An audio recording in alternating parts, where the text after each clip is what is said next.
Pernah kepikiran gak sih apa yang bikin sebuah perusahaan itu bisa hebat selamanya bukan cuma sesaat? Nah, hari ini kita bakal bongkar resep rahasianya langsung dari karya besarnya Jim Collins, B 2.0. Anggap aja ini peta menuju keabadian dalam bisnis.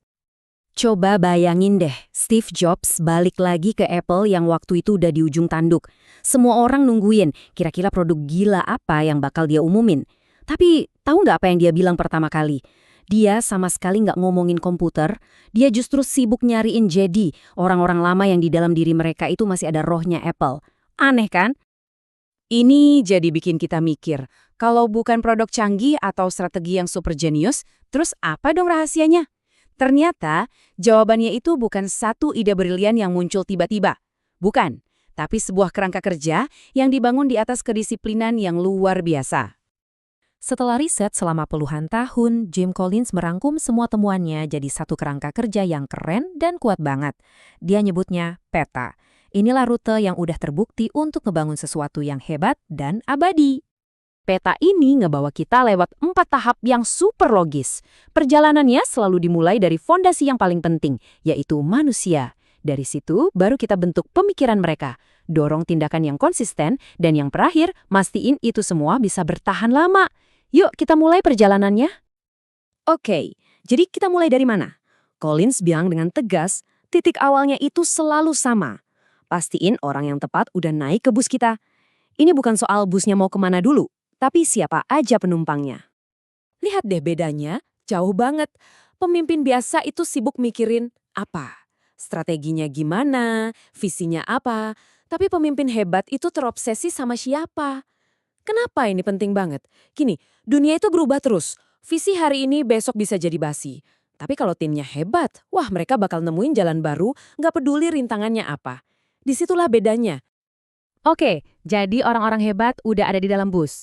Misi selesai? Eits, belum. Langkah selanjutnya adalah ngebangun pola pikir yang benar. Soalnya, tim terbaik di dunia pun bisa hancur kalau mereka nggak mau lihat kenyataan. Namanya paradoks Stockdale. Diambil dari kisah Laksamana Jim Stockdale yang selamat dari kamp tawanan perang. Dia lihat justru orang-orang yang terlalu optimis, yang selalu bilang, kita pasti bebas sebelum Natal, malah mereka yang pertama menyerah. Kuncinya tuh ini, Anda harus yakin 100% bakal menang pada akhirnya. Tapi di saat yang sama, Anda juga harus berani natap kenyataan paling brutal yang ada di depan mata. Bukan salah satu, tapi dua-duanya. Nah, dengan orang yang tepat dan pola pikir yang brutal tapi penuh harapan ini, kita siap masuk tahap ketiga, tindakan. Tapi bukan sembarang tindakan ya, ini soal tindakan yang disiplin, yang pelan-pelan tapi pasti bisa menciptakan momentum yang nggak bisa dihentikan. Lupakan deh yang namanya momen eureka atau terobosan dalam semalam.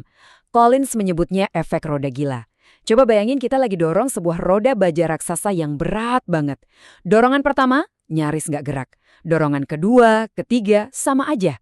Tapi kita terus dorong.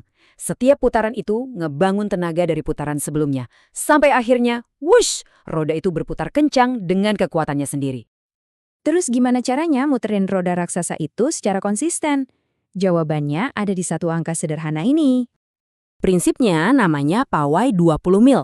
Gini, bayangin Anda harus jalan kaki melintasi benua. Pas cuaca lagi bagus, rasanya pengen lari 40 mil kan? Pas lagi badai, maunya ngumpet aja. Nah, dua-duanya salah. Yang benar adalah berkomitmen untuk jalan 20 mil setiap hari. Mau cerah mau badai, pokoknya 20 mil. Disiplin inilah yang ngebedain mana yang hebat sama yang biasa, apalagi pas kondisi lagi nggak menentu. Oke, roda gila Anda sekarang udah muter kencang karena tindakan yang disiplin. Anda udah ngebangun sesuatu yang hebat. Tapi pertanyaan terbesarnya masih ada.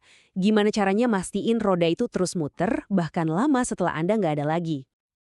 Ini pertanyaan penting banget. Apakah Anda seorang penunjuk waktu, jenius karismatik yang kalau dia pergi semuanya langsung berantakan? Atau Anda seorang pembangun jam? Orang yang membangun sebuah sistem, sebuah mesin hebat yang terus jalan meskipun tanpa kehadiran Anda? Perusahaan yang abadi itu dibangun oleh para pembangun jam. Para pembangun jam ini juga punya satu kebiasaan, paranoia produktif. Maksudnya, bahkan pas lagi jaya-jayanya, mereka nggak pernah santai. Mereka terus-terusan nanya, gimana kalau? Mereka siap-siap, nyimpen cadangan untuk badai yang pasti bakal datang. Bukan karena takut, tapi karena mereka cerdas dan selalu siap. Setelah kita menjelajahi seluruh peta ini, jadi jelas ya kalau kehebatan yang abadi itu bukan kebetulan. Itu adalah sebuah pilihan. Hasil dari serangkaian keputusan yang disiplin. Dan prinsip-prinsip ini berlaku buat apapun yang ingin Anda bangun supaya bisa bertahan lama. Dan pada akhirnya, perjalanan yang penuh disiplin ini tujuannya bukan cuma soal angka di laporan keuangan. Seperti kata mentornya Jim Collins, Bill Lazier, hadiah utamanya itu ya melakukan pekerjaan yang berarti bareng orang-orang yang kita suka. Itulah kemenangan yang sesungguhnya. Jadi, saya mau ninggalin Anda dengan satu pertanyaan. Coba deh pikirin tujuan Anda, tim Anda, atau proyek Anda saat ini. Berdasarkan peta tadi, kira-kira apa satu dorongan kecil yang disiplin yang bisa Anda lakukan hari ini juga untuk mulai memutar roda gila Anda?